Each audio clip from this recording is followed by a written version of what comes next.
Green line sleeper bus Scania বা ভলভোর চেসিসের উপর নির্মিত এই স্লিপার বাসগুলো দেশের অন্যতম লাক্সারিয়াস। আর এই বাসের সামনে বসে নিতে পারেন সবচেয়ে সুন্দর এক ভ্রমণ অভিজ্ঞতা। ঢাকা চট্টগ্রাম কক্সবাজার রুটে গ্রিন লাইনের এই বাস চলাচল করে। ঢাকা কক্সবাজার রুটে তারা ভাড়া নিয়ে থাকে 2500 টাকা।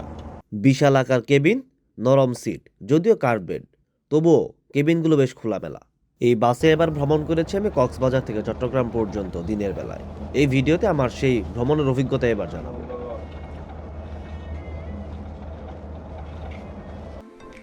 এই শীতে পেট্রোনাস ওরানিয়া নিয়ে এলো জ্যাকেট ফ্রি অফার।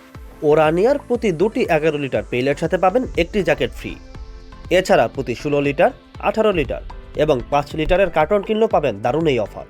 তাই দেরি না করে আজই লুফে নিন আপনার জ্যাকেট। আসসালামু আলাইকুম ভিউয়ার্স। দেশ এবং দেশের বাইরে থেকে যারা আমার এই ভিডিও দেখছেন তাদের সবাইকে আন্তরিক শুভেচ্ছা। কক্সবাজার থেকে সকালবেলায় গ্রিন লাইনের যে বাসগুলো ছেড়ে যায় তার মধ্যে অন্যতম এই স্লিপার বাস। কক্সবাজারে সকাল 11টার মধ্যে হোটেল খালি করতে হয়, এটা কম বেশি সব হোটেলের নিয়ম। যে কারণে সকালবেলা অনেক ট্যুরিস্ট ঢাকায় ফিরে যান, আর তাদের জন্যই গ্রিন লাইনের এই স্লিপার বাস। পাশাপাশি তাদের ডাবল ডেকের বাসও পাবেন আপনারা কক্সবাজার থেকে ঢাকায় দিনের বেলা 10:30 থেকে 11:30টার মধ্যে তাদের 2 থেকে 3টি গাড়ি ছেড়ে যায়। এই স্লিপার বাসটি এখন কক্সবাজারের গ্রিন লাইনের ডিপো থেকে বের হচ্ছে ঢাকা যাওয়ার উদ্দেশ্যে। 10:40-এর মতো বাজে, 10:30টার শিডিউলের এই বাস ছিল এটি। গ্রিন লাইনের বহরে যে স্লিপার বাসগুলো আছে সবগুলো স্ক্যানিয়া অথবা ভলভোর চেসিসে করা, যদিও ইঞ্জিন চেঞ্জ হয়েছে, তবে চেসিস এখনো পর্যন্ত ঠিক আছে, যার কারণে কমফোর্টের যে বিষয় তাতে খুব একটা তারতম্য হয়নি। এটা হচ্ছে বাসের ইন্টেরিয়র। সচরাচর যে স্লিপার বাসগুলো বাংলাদেশে চলে, এই স্লিপার বাসের থেকে এটার ইন্টেরিয়রটা একটু ডিফারেন্ট। এই স্লিপার বাসগুলো অনেক আগের, যার কারণে সে আগের মতো করেই তৈরি করা হয়েছে। ভেতরটা বেশ খোলামেলা এবং সূর্যের আলোতে পুরো বাস আলোকিত। এই হচ্ছে সিট, এগুলো কার্ভ বেডের সিট। গ্রিনল্যান্ডের সবগুলো স্লিপার বাসই কার্ভ বেড, তবে সিটগুলো কিন্তু খুবই আরামদায়ক। কেবিনগুলো বেশ বড়, ভেতরে জুতা রাখার বক্স আছে, এসি নব থেকে শুরু করে মোটামুটি যে ফ্যাসিলিটিগুলো থাকা দরকার সব কিছু আপনারা এই স্লিপার বাসে পাবেন। এটা হচ্ছে সিঙ্গেল কেবিন। ডাবল কেবিন বা সিঙ্গেল কেবিনে তেমন কোনো পার্থক্য নেই, সবই এক ফ্যাসিলিটি। তবে কার্ভেট থাকার কারণে পা হচ্ছে একটু ভেতরের দিকে রাখতে হয়, যেমনটা আপনারা শুরুর দিকে যখন অশোক লেল্যান্ড স্লিপার বাস নামলো সেখানে পেয়েছেন। এই হচ্ছে সিট, নরম ফোম, উপরে র্যাক্সিনের কাপড়, এগুলো নতুন, যার কারণে খুবই চকচকে এবং পরিষ্কার লাগছে। আর প্রতি কেবিনে আপনার একটি করে কম্বল পাবেন, ডাবল কেবিনে ডাবল কম্বল, সিঙ্গেল কেবিনে সিঙ্গেল কম্বল। আর এই হচ্ছে পা রাখার জায়গা। যদিও বর্তমানে ফ্ল্যাট বেডের বেশ প্রচলন আছে, অধিকাংশ যাত্রী ফ্ল্যাট বেডে যেতে পছন্দ করেন। আর এটা হচ্ছে একদম সামনের কেবিন। যারা সামনে ভ্রমণ করবেন, সবচেয়ে সুন্দর ভিউ আর সবচেয়ে সুন্দর একটা ফিল নিয়ে আপনারা ভ্রমণ করতে পারবেন এই সামনে যে 3 সিট, সিঙ্গেল সিট আর ডাবল সিট, এই 2 কেবিনে।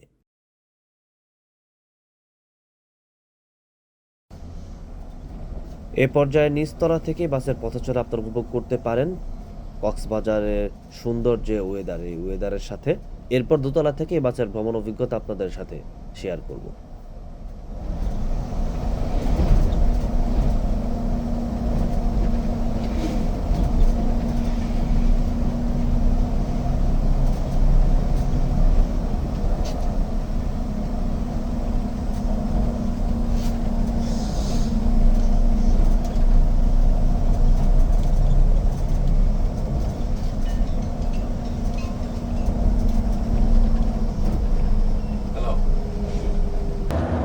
আমি এখন গ্রিনল্যান্ডের স্লিপার বাসের দোতলায়, মানে দোতলায় বলতে হচ্ছে আপার ডেকে আছি।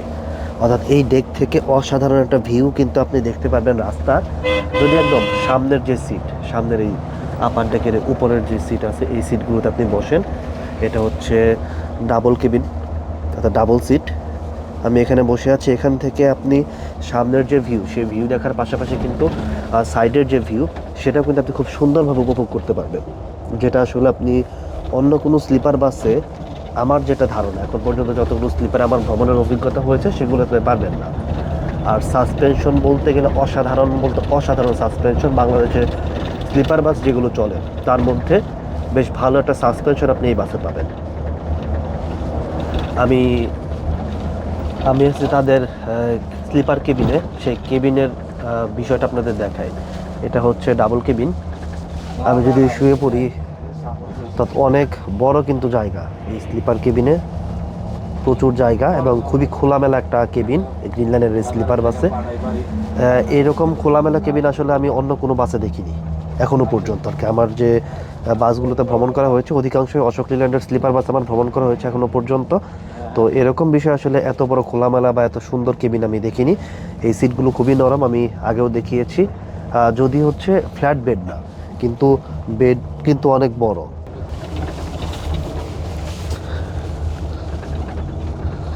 আর খুবই পরিষ্কার, মানে খুবই পরিষ্কার বলতে খুবই পরিষ্কার, এবং এখনো পর্যন্ত ফ্রেশ ইন্টেরিয়র, এখানে এসির নব আছে, এগুলো সব আগেই দেখিয়েছি।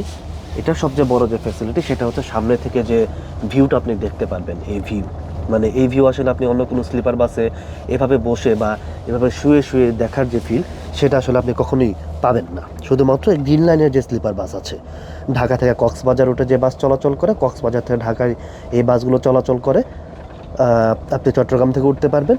শুধুমাত্র এই স্লিপার বাসগুলোতেই এই ফিলটা আসলে আপনি নিতে পারবেন।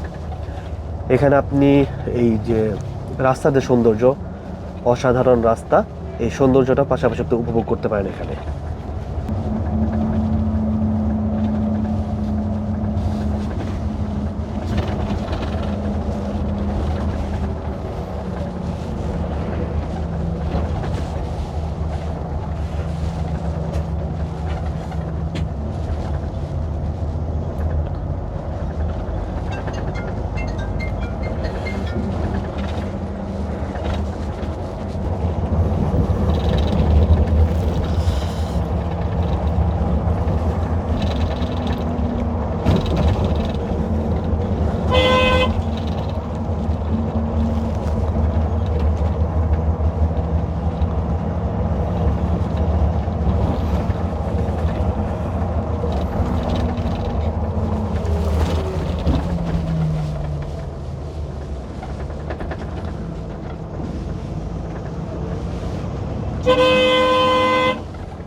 এই চট্টগ্রাম কক্সবাজারের প্রধান যে সমস্যা সেটা হচ্ছে একেতে রাস্তা ছোট, মানে এরকম চিকন রাস্তা, তার মধ্যে হচ্ছে অটো, মানে পুরো রাস্তায় আপনি অটো ছাড়া কিচ্ছু দেখতে পারবেন না।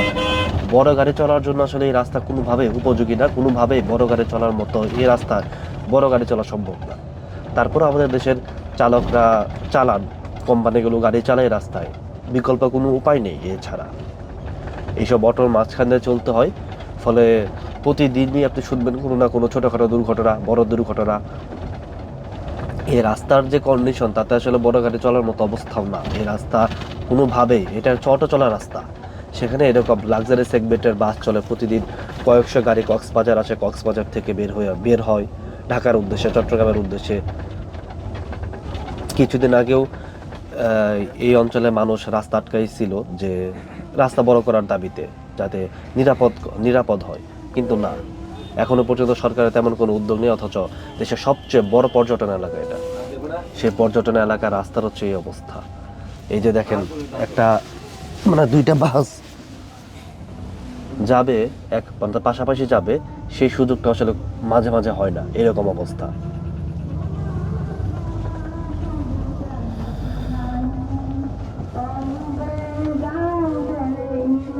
আর অটোগুলো হচ্ছে মানে বেয়াদব বলতে বোঝায় যে একদম সরাসরি বেয়াদব, মানে আপনাকে সাইড দিবে না, সে দেখলেও সাইড দিবে না, এরকম অবস্থা এই অটোগুলা।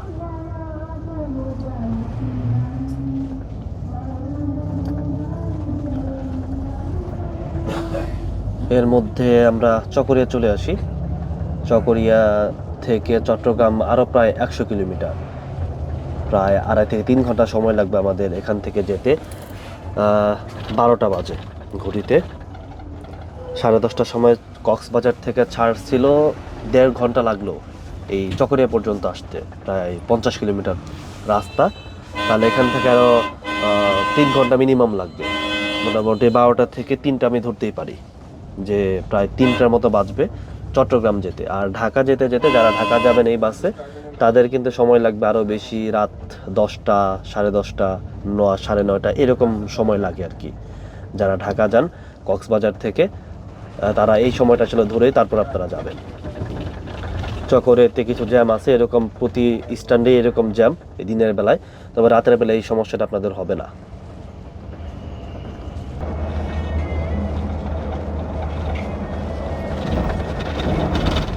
এর মধ্যে আমরা কক্সবাজার জেলা পার করে ফেললাম। এখন থেকে আমরা চট্টগ্রাম জেলায়, এখান থেকে আর সামনে আমাদের হোটেল বিরতি। চকরিয়া পার করে এখন 12:30 বাজে। চকরিয়াতে প্রায় 8 থেকে 10 মিনিটের জ্যামে আমরা পড়েছিলাম।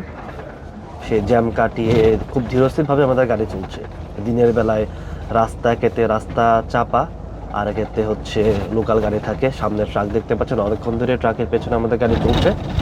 তো সব মিলে বলা যায় যেরকম ধীরস্থিরভাবেই 40-50 এর বেশি এই সময় গাড়ি ওঠানো যায় না। সামনে আমাদের হোটেল বিরতি, 20 মিনিট থেকে আধা ঘন্টার একটা বিরতি থাকে। হয়তো বের হতে এখান থেকে হোটেল পর্যন্ত যেতে আরও প্রায় 10 মিনিট। তারপর হোটেল ব্রেক শেষে আবার আমাদের গাড়ি চলবে ঢাকার উদ্দেশ্যে। এখন পর্যন্ত গ্রিনল্যান্ডের এই বাসের যে ভ্রমণ অভিজ্ঞতা এক কথায় বলে অসাধারণ, এবং খুবই স্মুথ একটা জার্নি এই বাস আমার হচ্ছে। আমি চট্টগ্রাম পর্যন্ত যাব কক্সবাজার থেকে 150 কিলোমিটার পথ। আপনারা যারা এই বাসে ভ্রমণ করতে চান তারা ট্রাই করতে পারেন গ্রিনল্যান্ডের। যারা স্লিপার বাসে ভ্রমণ করেন তারা গ্রিনল্যান্ডে ট্রাই করতে পারেন, দেখতে পারেন আসলে অভিজ্ঞতাটা কেমন। আমার কাছে এখনো পর্যন্ত খারাপ অভিজ্ঞতা মনে হয়নি, ভালোই লাগছে এই বাসে ভ্রমণ। আর ইঞ্জিনের সাউন্ডও বেশ স্মুথ।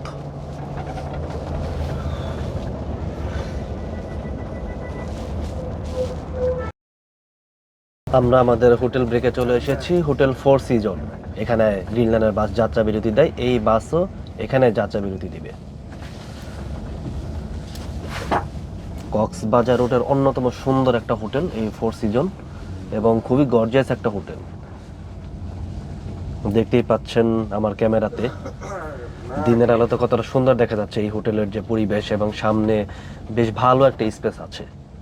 গ্রিনল্যান্ড সহ কক্সবাজারের লাক্সারি সেগমেন্টের অধিকাংশ বাসই এই 4 সিজনে যাত্রা বিরতি দেয়।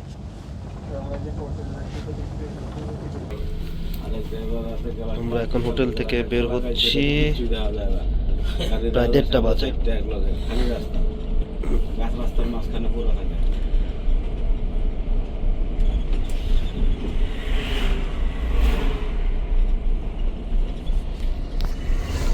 বন্ধ করে রাখছি, তারপর মাত্র 70 হয়েছে।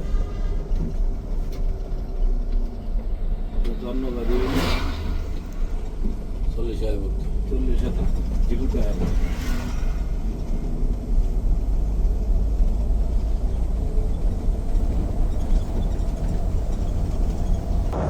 আমরা এখন চলছি পটিয়া দিয়ে চট্টগ্রামের লোহাগাড়া, সাতকানিয়া, চন্দনাইশ পার করে ফেলেছি। এখান থেকে চট্টগ্রাম শহরের দূরত্ব 25 কিলোমিটারের মতো। এদিক দিয়ে অর্থাৎ সাতকানিয়া পার হওয়ার পর রাস্তা একটু বড়, এই যে এরকম রাস্তা। এদিক দিয়ে গাড়ি হয়তো এখন বেশ ফাঁকা দেখতে পাচ্ছি, গাড়ির গতিও বেশ একটু বেড়েছে বলা যায়। তবে আমাদের চালক খুব রিল্যাক্সে গাড়ি চালাচ্ছেন। সামনে বাস, ট্রাক, স্থানীয় যে যানবাহন যেগুলো আগে দেখিয়েছি ওই রকমই ছিল, এখন হয়তো তারা একটু ফাঁকা আছে। এই অংশটাতে সবসময় একটু ফাঁকা থাকে, যার কারণে চালক এখানে একটু টানতে পারছেন। এতক্ষণ খুব আস্তে ধীরে তিনি গাড়ি চালিয়েছেন, আর এমনিতেও তিনি অনেকটা আস্তে গাড়ি চালান, বিশেষ করে দিনের বেলা। তো প্রায় 2:30টার মতো বাজে, আর আধা ঘন্টার মতো লাগবে আশা করছি আমাদের চট্টগ্রাম যেতে। আমরা এখন চট্টগ্রামের কর্ণফুলী উপজেলা দিয়ে চলছি। কর্ণফুলী সম্ভবত, যদি ভুল না করি, তাহলে টানেল দিয়ে যাবে আমাদের এই বাস, অর্থাৎ গ্রিনল্যান্ডের যে স্লিপার বাস এটি টানেল হয়ে তারপর চলে যাবে। আর এই টানেলের পথে আমার এটাই প্রথম যাত্রা। এখানে যে বিষয়টা দেখায় চোখে আঙুল দিয়ে, ওই পাশে কিন্তু সার্ভিস লেন আছে, রাস্তার দুপাশে সার্ভিস লেন আছে, কিন্তু এই যে অটো, সিএনজি, তারা তাদের বাপ দাদার যে জমিদারি রাস্তা আছে হাইওয়ে, সেখান দিয়ে চলছে। এখন এখানে যদি কোনো দুর্ঘটনা হয়, দোষ হবে যে এই বাস চালকের, যে বাস চালক এখন চালাচ্ছে, এরকম বাস চালক যারা আছে তাদের। ওর অবস্থা দেখেন, মনে হয় যে ওর জমিদারি, এগুলো হচ্ছে ওর জমিদারি। এগুলোর আপনি সারাদিন কাঁচা কঞ্চিতে পিটানো লাভ নাই, এগুলার আপনি কিভাবে এই মানে এই অসভ্য জাতির আপনি সভ্য বানাবেন? অথচ ওই পাশে সার্ভিস লেন একদম ফাঁকা, পুরো ফাঁকা পড়ে আছে সার্ভিস লেন, আর এদিক দিয়ে জমিদাররা গাড়ি সিএনজি চালায়, অটো চালায়। ওই যে ওই পাশে দেখেন, ওই যে ট্রাকের সাথে পাল্লা দিয়ে চলতেছে, এই হলো অবস্থা। আর দোষ হলে, আর অ্যাক্সিডেন্ট হলে সব দোষ হলে ড্রাইভারের, বড় গাড়ির ড্রাইভারের। এই হলো বাংলাদেশের অবস্থা। তাতে হাজার রাস্তা করে দিলেও বা কোনো লাভ নাই।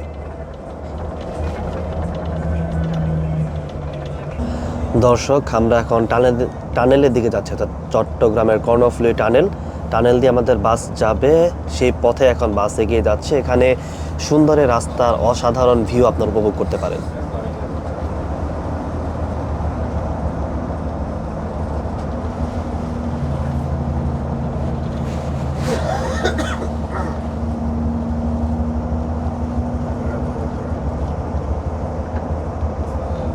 সুন্দর বেলা দাও।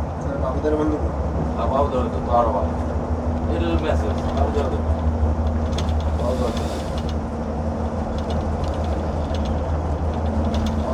গাও রে কোন মেসেজ ও বুঝে কথা তোরা টানেল পার হইতেছি বলছিল যোগাযোগ করতে আপনাদের ঠিক আছে বললে কাজ করুন, না বললে আবার বললে চলে যাবো, কোনটা করবো রাত্রিও আছে গাড়ি ড্রাইভিং অ্যাড্রেস নেই। হ্যাঁ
আবার দে তিনটা দিলাম তো, সবুলার দে সবগুলো দুইটা দিলাম।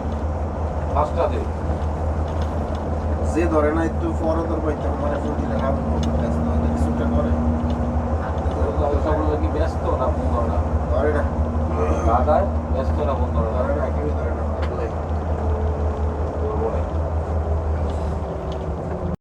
আমরা এখন টোল প্লাজায় চলে এসেছি। এখানে আমাদের বাস টোল দিবে। বেশ কয়েকটি টোল ঘর আছে, আর সবই মোটামুটি ফাঁকা। দিনের বেলা এদিকে গাড়ি খুবই কম চলে, রাতের বেলা টুকটাকও গাড়ি চলে। মানে যেরকমভাবে পরিকল্পনা নিয়ে এই রাস্তাটা বানানো হয়েছিল ওই রকমভাবে কিন্তু গাড়ি এদিক দিয়ে চলে না, খুব কম পরিমাণ গাড়ি চলে, এবং অধিকাংশ সময় এই রাস্তা আসলে এরকম ফাঁকাই থাকে।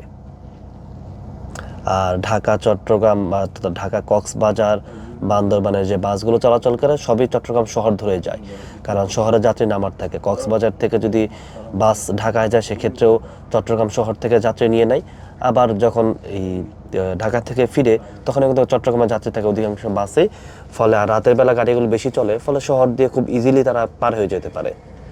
যার কারণে এই টানেল দিয়ে আর কেউ আসে না বা ঘুরতে চায় না। দিনের বেলা শহরে জাম থাকে, এই কারণে হয়তো কয়েকটা গাড়ি টানেল মারে।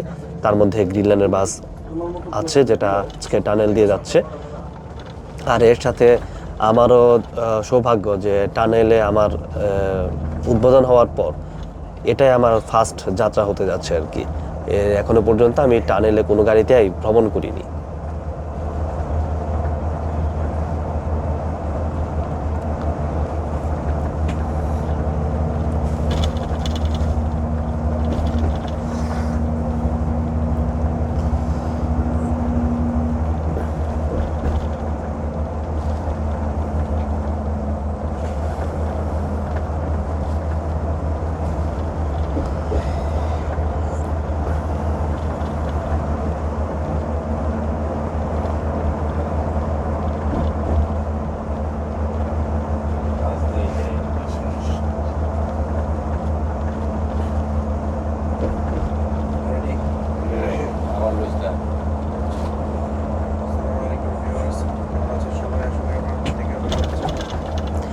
আমরা এখন টানেলে প্রবেশ করতে যাচ্ছি।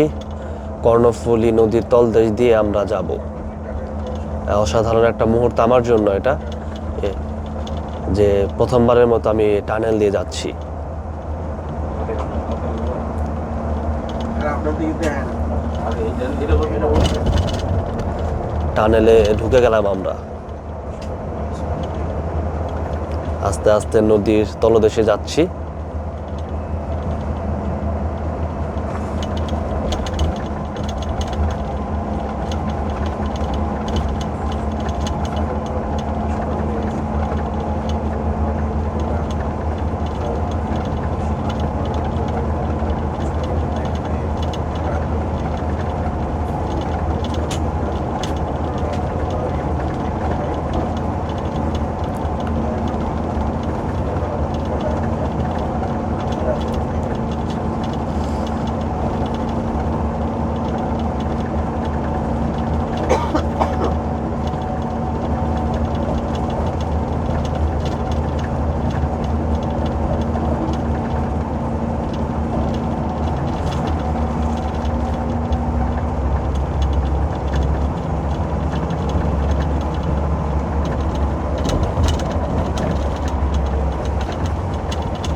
প্রায় শেষ আমাদের টানেল যাত্রা। আর একটু পরে আমরা টানেল থেকে বের হয়ে যাব। পুরো টানেলই দেখলেন, আমিও দেখলাম, খুবই সুন্দর। মানে বাংলাদেশের যোগাযোগ ব্যবস্থার একটা মাইল ফলক এই কর্ণফুলী টানেল।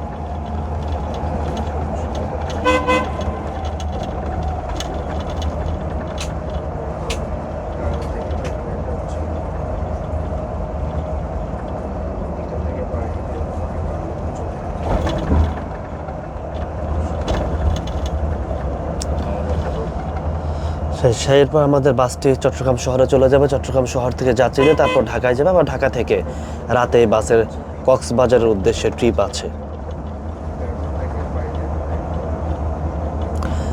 আমরা যখন টানেল থেকে বের হই 3:15 বাজে। 3:15 শহরে যেতে আরও 15-20 মিনিটের মতো সময় লাগবে। 3:30 বলাই যায়। পুরো 5 ঘন্টা সময় লাগলো আমাদের এই কক্সবাজার থেকে চট্টগ্রাম পর্যন্ত আসতে। এই বাস কিন্তু চট্টগ্রাম শহর ধরবে না, একদম ভাটিয়ারি দিয়ে চলে যাবে ঢাকায়।